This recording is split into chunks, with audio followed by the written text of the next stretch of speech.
श्रीहरिवायुगुरुभ्यो नमः। ॐ वन्दे विष्णुं नमामि श्रियमथ च भुवं ब्रह्मवायू च वन्दे गायत्रीं भारतीं तामपि गरुडमनन्तं भजे रुद्रदेवं देवीं वन्दे सुपर्णीमहिपतिदयितां वारुणीमप्युमां ताम् इन्द्रादीन् काममुख्यानपि सकलसुरान् तद्गुरून्मद्गुरूंश्च अभ्रमं भङ्गरहितम् अजडं विमलं सदा आनन्दतीर्थमतुलं भजे तापत्रयापहम्। पूज्याय राघवेन्द्राय सत्यधर्मरताय च भजतां कल्पवृक्षाय नमतां कामधेनवे। पृथ्वीमण्डलमध्यस्थाः पूर्णबोधमतानुगाः वैष्णवाः विष्णुहृदयाः तान् नमस्ये गुरून् मम। आपादमौलिपर्यन्तं गुरूणामाकृतिं स्मरेत् तेन विघ्नाः प्रणश्यन्ति सिद्ध्यन्ति च मनोरथाः। श्री विद्यासागरमाधवतीर्थगुरुभ्यो नमः। हरिः ओम्। लौकिक वैदिक भेद भिन्न वर्णात्मक ध्वन्यात्मक अशेष शब्दार्थ ऋगादि सर्ववेदार्थ विष्णु मंत्रार्थ सर्वत्र सर्वदा सर्वाकार सर्वाधार सर्वाश्रय सर्वोत्पादक सर्वपालक सर्वसंहारक सर्वनियामक सर्वप्रेरक सर्वप्रवर्तक सर्वनिवर्तक यथायोग्यं सर्वज्ञानाज्ञानबन्धमोक्षप्रद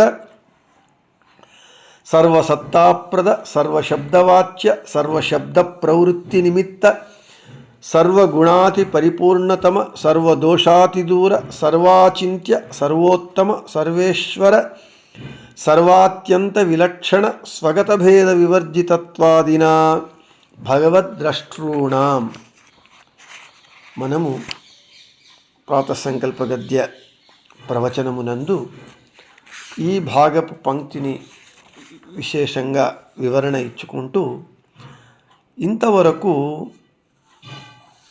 సర్వత్ర సర్వదా సర్వాకార సర్వాధార సర్వాశ్రయ సర్వోత్పాదక సర్వపాలక సర్వసంహారక సర్వనియామక సర్వప్రేరక సర్వప్రవర్తక సర్వనివర్తక యథాయోగ్యం సర్వజ్ఞానాజ్ఞానబంధ మోక్షప్రద అని ఈ విశేషణాలన్నీ ఏమి భగవంతునికి చెప్పబడ్డాయి వాటిని వివరించుకోవటం జరిగింది సంక్షిప్తంగానే. ఈరోజు సర్వసత్తాప్రద, భగవంతుడు సర్వసత్తాప్రదుడు అని. సత్తా అంటే మనకు తెలుగులో ఒక అర్థం ఉన్నది. సత్తా అంటే శక్తి, బలము అని, నీకు చేతనైతే అని. సత్తా అని అంటే మనకు ఇంకొక అర్థము శాస్త్రీయంగా ఉండటము అంటే ఎగ్జిస్టెన్స్ అంటే ఉనికి అని అర్థం. సర్వసత్తాప్రదుడు భగవంతుడు అంటే అన్ని వస్తువుల అంటే ఈ జగత్తునందు ఉన్నటువంటి చేతనాచేతన అన్ని పదార్థముల యొక్క ఉనికి ఉండడానికి, వాటికి ఉనికి ఉండటానికి, ఆ ఉనికిని ఇచ్చేటటువంటి వాడు భగవంతుడు సర్వసత్తాప్రద అని చెబుతూ ఉన్నారు. అయితే ఇక్కడ ఈ జగత్తునందు ఉత్పత్తి వినాశములు ఉండేటటువంటి పదార్థాలున్నాయి, ఉత్పత్తి వినాశములు లేనటువంటి అనాది నిత్యమైనటువంటి పదార్థములు ఉన్నాయి. ఉత్పత్తి వినాశములు ఉండేటటువంటి అనిత్యమైనటువంటి వస్తువులకు సృష్టికర్త అయినటువంటి భగవంతుడు సత్తాప్రదుడు అని చెబితే ఒక అర్థం ఉంది. ఎందుకంటే ఒక వస్తువు ఉనికిలోకి రావాలి అంటే దాని ఉత్పత్తి కలగాలి. ఉత్పత్తి అయిన తరువాత అది ఉండాలి, మళ్ళీ కాలక్రమేణా దాని సమయం అయిపోయినప్పుడు అది నాశం కావాలి. అంటే ఉత్పత్తి నాశములున్నటువంటి అనిత్య పదార్థములకు ఉనికిని ఇచ్చేటటువంటి వాడు భగవంతుడు, సృష్టికర్త, సర్వోత్తముడు అతను అని చెబితే అర్థమున్నది. వాటిని సృష్టించి వినాశపర్యంతము అవి నాశనమయ్యేంత వరకు వాటిని రక్షిస్తూ వచ్చేటటువంటి స్థితికర్తను సత్తాప్రదుడు అని మనం చెప్పవచ్చు. ఇక్కడ ఇంకొక మారు సృష్టికర్త భగవంతుడు, ఉత్పత్తి వినాశములుండేటటువంటి అనిత్య వస్తువులకు భగవంతుడే సత్తాప్రదుడు.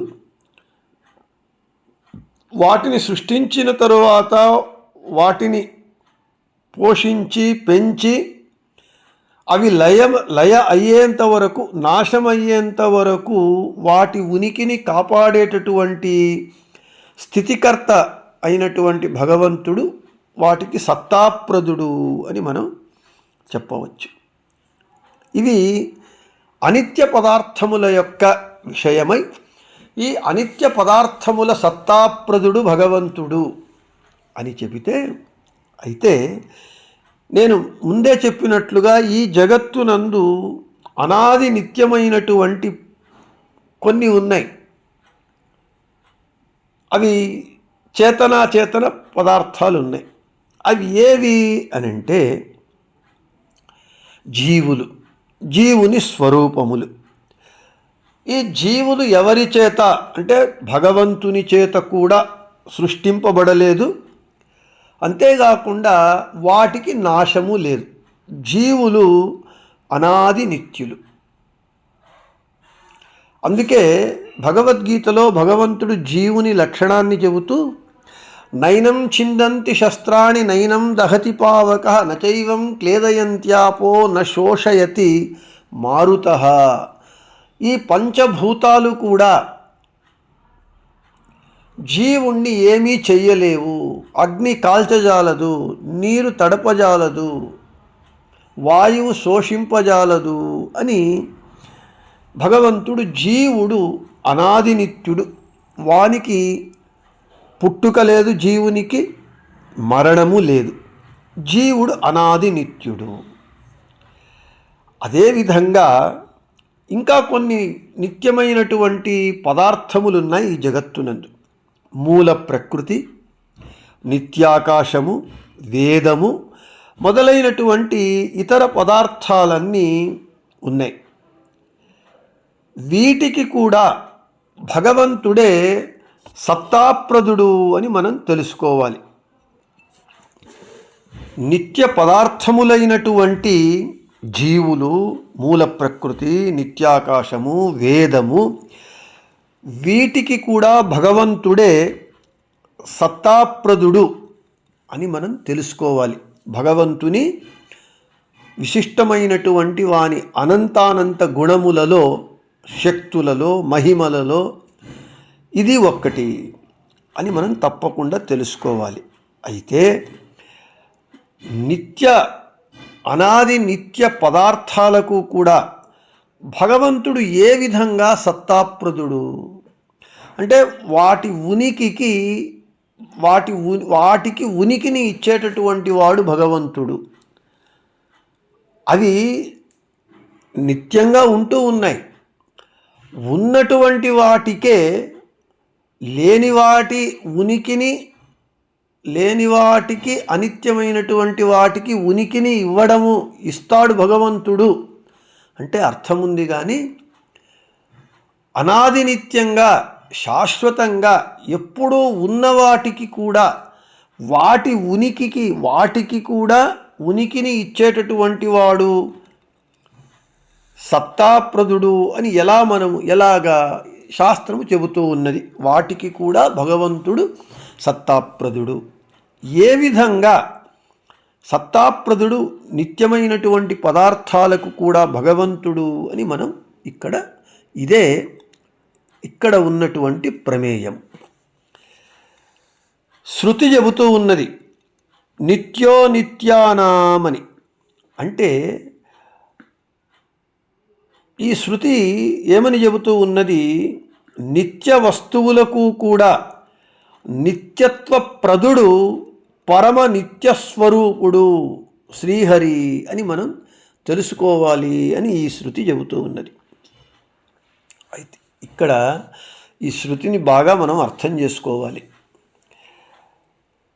భగవంతుడు పరమ నిత్యస్వరూపుడు, పరమ ముఖ్య వృత్తి చేత పరమ నిత్యస్వరూపుడు శ్రీహరి.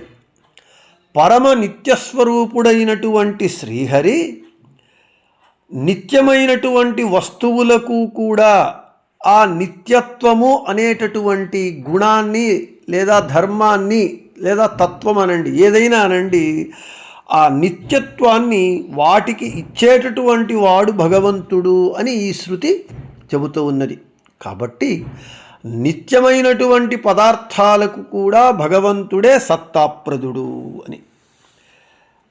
కాబట్టి ఈ శృతి చేత మనకి ఏమి అర్థమవుతూ ఉన్నది అని అంటే, నిత్య వస్తువుల నిత్యత్వము కూడా, నిత్య వస్తువులు అని పిలువబడేటటువంటి ఆ వస్తువుల నిత్యత్వము కూడా పరమ నిత్యస్వరూపుడైనటువంటి శ్రీహరి అధీనము అని మనకు తెలుస్తూ ఉన్నది. ఇక ఇదే విషయాన్నే వేరే శృతులు కూడా, అంటే వేరే వేదవాక్యాలు కూడా దృఢపరుస్తూ ఉన్నాయి, పుష్టీకరిస్తూ ఉన్నాయి. ద్రవ్యం కర్మచ కాలశ్చ స్వభావో జీవయేవచ యదనుగ్రహతః సంతి న సంతి యదుపేక్షయ. ఈ శృతి ఏమని చెబుతూ ఉన్నది అంటే, ద్రవ్యము, కర్మ, కాలము, మూల ప్రకృతి, జీవులు ఇవన్నీ కూడా శ్రీహరి అనుగ్రహము చేత ఉంటూ ఉన్నాయి. శ్రీహరి అనుగ్రహము ఉంటే నిత్య పదార్థములైనటువంటివన్నీ ఉంటూ ఉన్నాయి.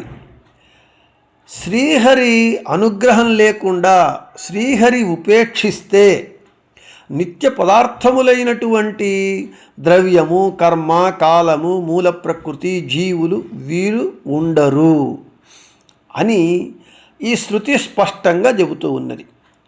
కాబట్టి నిత్య పదార్థములైనటువంటి వాటికి కూడా, నిత్య పదార్థములకు కూడా శ్రీహరియే సత్తాప్రదుడు అని.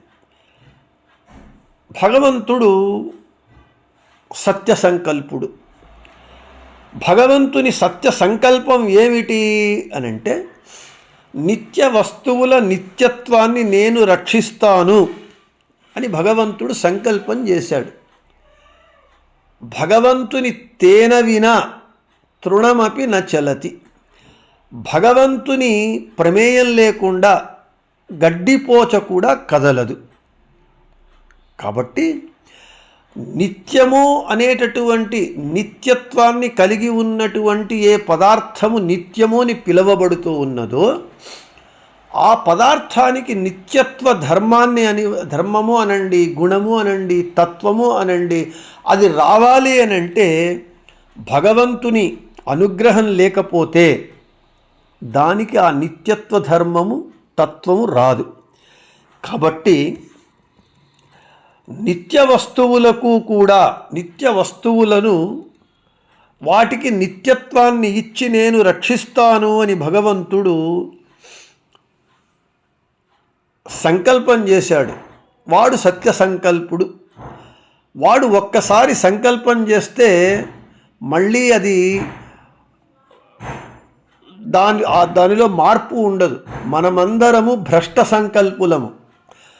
ఈ పని చెయ్యాలి అని సంకల్పం చేస్తాము. సంకల్పం అంటే నిర్ణయించటం. తీర్మానించుకోవటం. అయితే మన సంకల్పాలన్నీ భ్రష్ట సంకల్పాలు, చేసినటువంటి సంకల్పానికి కానీ లేదా నిర్ణయముని కానీ దాన్ని మనము నిలబెట్టుకోలేం. పరిస్థితులకు అనుగుణంగా మన చేతకానితనం చేత దాన్ని మారుస్తూ ఉంటాం. అయితే భగవంతుడు మార్చగలిగేటటువంటి శక్తి ఉన్న మార్చడు. ఎందుకంటే వాడు సత్య సంకల్పుడు. జీవుడు అనాది నిత్యుడు అని చెప్పుకున్నాం. జీవుణ్ణి పంచభూతములు కూడా అస్త్రశస్త్రములు కూడా ఏమీ చెయ్యజాలవు అని మనం భగవద్గీతలో భగవంతుడు చెప్పాడు చెప్పుకున్నాం. అటువంటి అనాది నిత్యుడైనటువంటి జీవుణ్ణి నేను నిత్యంగా ఉంచాలి అని భగవంతుడు సంకల్పం చేశాడు కాబట్టే జీవుడు అనాది నిత్యుడిగా ఉన్నాడు. అదేవిధంగా ద్రవ్యము, కాలము, కర్మ అన్నీ కూడా. అదే భగవంతుడు జీవుణ్ణి నేను నిత్యంగా ఉంచను అని వాడు అనుకుంటే జీవుని స్వరూపము కూడా నాశమవుతుంది. ఏ జీవునికైతే నాశము లేదు, అస్త్రశస్త్రములు ఏమీ చెయ్యజాలవు, అగ్ని, నీరు, వాయువులు ఏమీ చెయ్యజాలవు అని మనం ఏం చెప్పుకున్నామో అది కేవలము భగవంతుని అనుగ్రహం చేత, భగవంతుడు జీవుని యొక్క నిత్యత్వాన్ని వాడు కాపాడటం చేత. కాబట్టి జీవుడు నాశము లేకుండా అనాది నిత్యంగా ఉంటూ ఉన్నాడు. ఇదే విధంగా ఇంతవరకు మనము నిత్య వస్తువులను ఏమి చెప్పుకున్నామో ఆ అన్ని వస్తువులకు నిత్యత్వాన్ని ఇస్తూ వాటి యొక్క నిత్యత్వము భగవంతుని అధీనము కాబట్టి అతడు సర్వసత్తాప్రదుడు. అంటే నిత్యానిత్య పదార్థాలకు కూడా, అనిత్య పదార్థాలకే కాకుండా నిత్య పదార్థాలకు కూడా సత్తాప్రదుడు భగవంతుడు అని చెబుతూ ఉన్నారు. అంతేకాకుండా భగవంతుడు సర్వతంత్ర స్వతంత్రుడు, సర్వోత్తముడు, స్వతంత్ర కర్త.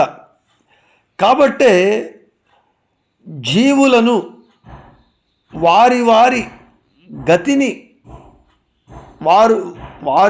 వారి గతులను పొందడానికి, అంటే గమ్యస్థానాన్ని చేరడానికి త్రివిధ జీవరాశులు, సాత్వికులు సాధన చేసుకొని ముక్తికి, రాజసులు తమ సాధన చేసుకొని నిత్య సంసారానికి, తామసులు తమ సాధన చేసుకొని అంధం తమస్సుకు వెళ్ళడానికి భగవంతుడు కాలకాలమునకు వారి చేత ఆయా పనులను, కార్యములను, క్రియలను తాను బింబరూపి అయి చేయించి వారిని రక్షిస్తూ ఉండటం చేత, సృష్టి స్థితి లయాదులందు వారిని రక్షించటం చేత, వారిని వారి వారి గమ్యాలను వారు చేరేటట్లుగా చేయటం వలన, వారి నిత్యత్వాన్ని కాపాడుతూ చేయటం వలననే శ్రీహరి సర్వసత్తాప్రదుడు.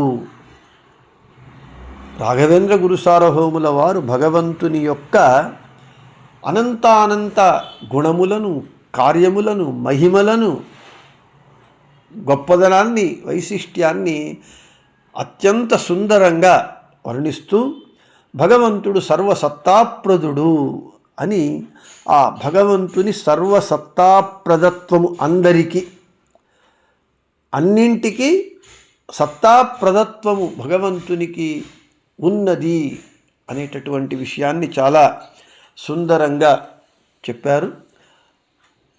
ఇవన్నీ శాస్త్ర విషయాలు. ఎంత లోతుగా మనము వెళుతూ విమర్శిస్తూ చెప్పుకుంటే ఎంతైనా ఎంతసేపు అయినా చెప్పుకోవచ్చు. అయితే దేనికైనా ఒక పరిమితి ఉండాలి. అతి సర్వత్ర వర్జయేత్ అని. కాబట్టి నేను ఇంతటితో ముగిస్తూ ఉన్నాను. ఇక రేపు సర్వశబ్దవాచ్యుడు మొదలైనటువంటి విశేషాలను చెప్పుకుందామని చెబుతూ శ్రీకృష్ణార్పణమస్తు, మధ్యేశార్పణమస్తు, అందరికీ శుభమస్తు.